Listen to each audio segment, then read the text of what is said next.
Hello, আসসালামু আলাইকুম। অতসী পেজের পক্ষ থেকে আপনাদের স্বাগত জানাচ্ছি। চলে এসেছি নতুন আরেকটি বিষয় নিয়ে আপনার সাথে আলোচনা করতে। আপনাদেরকে জ্ঞান না, কিছুটা সতর্কতা কিংবা কিছুটা যেগুলো বিষয় আপনাদের এবং আমাদের সবারই কাজে লাগে দৈনন্দিন জীবনে, সেই বিষয়গুলো নিয়ে টুকটাক করে আপনাদের সাথে আলোচনা করাই আমার মূল উদ্দেশ্য। আজকে এসেছি একটু ভিন্ন ধরনের বিষয় নিয়ে আলোচনা করতে। অতি সাম্প্রতিককালে আমরা জানি আমাদের সবার প্রিয় ক্রিকেটার তামিম ইকবাল খান যখন হার্ট অ্যাটাকে আক্রান্ত হলেন খেলার মাঠে, তখন আমরা সবাই খুব মানে ঘটনার খুব আকস্মিকতায় আমরা বেশ অবাক হয়ে যাই যে এত বড় একজন ক্রিকেটার বা এত অল্প বয়সে হার্ট অ্যাটাকের মতো ব্যাপার, হার্ট ব্লক হয়ে যাওয়া, এগুলো বিষয় নিয়ে আমরা খুব নড়ে চড়ে বসে বলা যায়। আমরা তো সাধারণত অসুখ বিসুখে খুব একটা পাত্তা দিই না কিংবা মূল্যায়ন করি না, কিন্তু হার্ট অ্যাটাকের বিষয়টি এই ঘটনার প্রাক্কালে বেশ অ্যালার্মিং ইস্যু হয়ে ওঠে এবং বিভিন্ন গণমাধ্যমগুলোতে আমি দেখলাম যে হার্ট অ্যাটাকের বিভিন্ন ফিচার কিংবা বিভিন্ন সতর্কতামূলক প্রতিবেদন চলে এসছে। তো আমিও সেগুলো নিয়ে যখন একটু পড়াশোনা করলাম, সবার মনেই তো ভয় আছে অসুখ বিসুখ কোনটা কখন হঠাৎ করে মানুষকে অ্যাটাক করে বসবে সেটা তার আমরা বলতে পারছি না। আর এখন তো অসুখের কোনো বয়স নেই। আমি দেখলাম আমার ইউনিভার্সিটির ছোটো ছোটো দুটো ছেলে মেয়ের ঘটনা, তারা হুট করে মাত্র 23-24 বছর বয়সে হার্ট অ্যাটাক করে মারা যাচ্ছেন। তো এখন হার্ট অ্যাটাক যে কোনো বয়সে হতে পারে, এটা যে শুধু 60-70 বয়সের মানুষদের হবে এমন না। এটার বয়স, এটা এখন কোনো বয়স নেই, খুব ইয়াং জেনারেশনে হার্ট অ্যাটাকের মুখে পড়ছে। তো এটা নিয়ে আমি টুকটাক আপনারা অনেকেই কম বেশি হয়তো জানেন, যারা বিশেষজ্ঞ আছেন কিংবা এই বিষয়ে নিয়ে পড়াশোনা করেছেন তারা জানেন। তারপরেও আমার মনে হলো যে কিছু বিষয় নিয়ে খুব সাধারণভাবে আপনাদের সাথে একটু আলোচনা করে নিই। তো প্রথমত হার্ট অ্যাটাক, যেটা হৃদযন্ত্রের ক্রিয়া বন্ধ হওয়া কিংবা হার্টের রক্তনালীতে ব্লকেজ ধরা পড়া, যেটা এখন আমরা এনজিওগ্রাম কিংবা বিভিন্ন ট্রিটমেন্টের মাধ্যমে ওটাকে রিং করিয়ে তাৎক্ষণিকভাবে ঠিক করা যায়। এগুলো চিকিৎসা বিজ্ঞানের অনেক কঠিন বিষয়, এগুলো নিয়ে আমি আলোচনার গভীরে যাব না। তবে এর বলা হয়ে থাকে সতর্কতামূলক কোনো উপসর্গ সাধারণত নেই হার্ট অ্যাটাকে, কিন্তু যখন আপনার হার্ট অ্যাটাক হচ্ছে আপনি হয়তো বুঝতে পারছেন না, বা আপনার পাশে একজন আক্রান্ত হচ্ছে আপনি বুঝতে পারছেন না, কিন্তু কিছু লক্ষণ হলে আমার চিকিৎসকরা যেটা বলেন আর কি, যে কিছু উপসর্গ দেখা যায়, লক্ষণ দেখা যায়, সেগুলো হলে ধরে নিতে হবে যেটা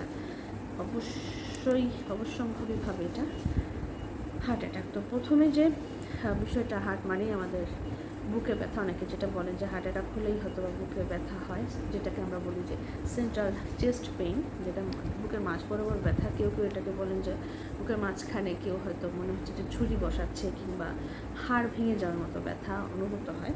এটা গেল প্রথম লক্ষণ। আবার দেখা যায় যে কিছু কিছু সময় বুকের মধ্যে প্রচণ্ড ধড়ফড় শুরু হয়, মানে যেটাকে বলে না হার্ট খুব দ্রুত বিট করে কিংবা হৃৎপিণ্ড খুব দ্রুত পরিচালিত হয়। এই বুক ধড়ফড় করা একটা হার্ট অ্যাটাকের বড় লক্ষণ হতে পারে। আবার কিছু কিছু সময় দেখা যায় যে ব্যথা ঘাট থেকে হাত পর্যন্ত ছড়ায় যাচ্ছে, মানে ব্যথাটা আস্তে আস্তে উপরের দিকে উঠে আবার নেমে আসছে। তো দেখা যায় যে বাম হাতের ব্যথা বেশি হয় এবং এটা নিচ থেকে গলা থেকে নেমে আসা শুরু করে, এটা খুব ভয়াবহ একটি ব্যথা। তারপর অনেক সময় দেখা যায় যে অনেকে বলেন যে গলায় কিছু আটকে থাকার মতো একটা অনুভূতি হয়। আবার দেখা যায় যে চোয়াল, মুখের যে চোয়াল সেখানে এবং পিঠ পর্যন্ত ব্যথা ছড়িয়ে যেতে পারে। তো এই ব্যথাগুলো যখন উপসর্গগুলো আসে তখন আপনাকে অবশ্যই সচেতন হতে হবে।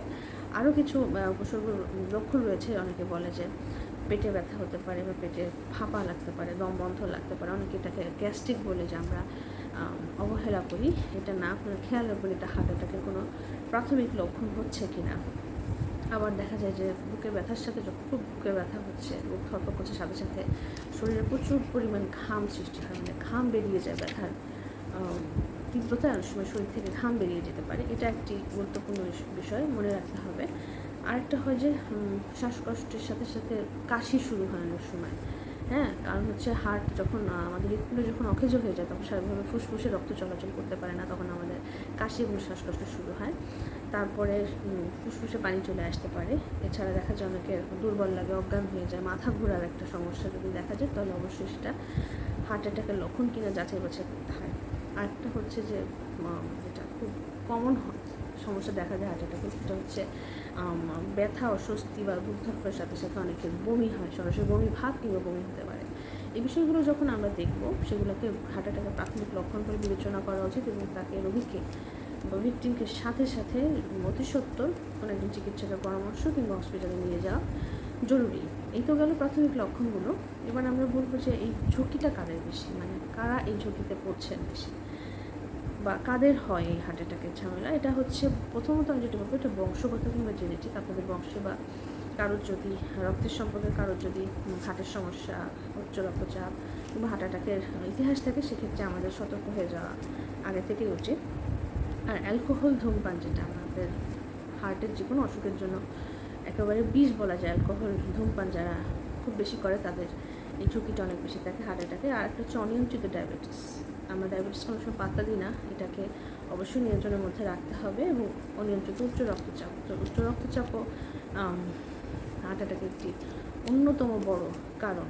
এছাড়া যাদের অতিরিক্ত স্থূলতা বা ওজন বেশি, তাদেরও হার্ট অ্যাটাকের ঝুঁকি অনেকাংশে বেশি বলে আমাদের চিকিৎসকরা মনে করেন। এছাড়াও যদি আমরা ঘরে বসে থাকি, পরিশ্রম না করি, ওয়ার্কআউট কিংবা কোনো ব্যায়াম, কোনো শারীরিক পরিশ্রম না করলে হার্ট অ্যাটাকের ঝুঁকি বেড়ে যায়, রক্ত চলাচলের সমস্যা হয়, শরীরের ওজন বেড়ে যায়। এগুলো খুবই কমন বিষয় হার্ট অ্যাটাকের সবের ক্ষেত্রে। এছাড়া আরেকটি বিষয় হচ্ছে যে মানসিক চাপ, যেটা আমাদের আজকালকার জেনারেশন বা সবারই মোটামুটি কম বেশি আছে অতিরিক্ত।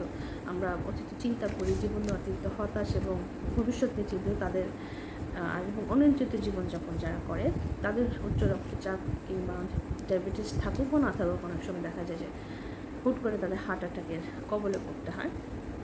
তো আমরা আজকে মোটামুটি আলোচনা করলাম যে হার্ট অ্যাটাকের প্রাথমিক কিছু লক্ষণসমূহ এবং কারা এই ঝুঁকিতে বেশি আছে, মানে কাদের হার্ট অ্যাটাকটা হতে পারে, সেই বিষয়গুলো নিয়ে। আমি সাধারণত এই হার্ট অ্যাটাকের বিষয়টাকে দুটি ভাগে ভাগ করেছি। এই পরবর্তীতে আমরা আসবো অন্য দুটি বিষয় নিয়ে আলোচনা।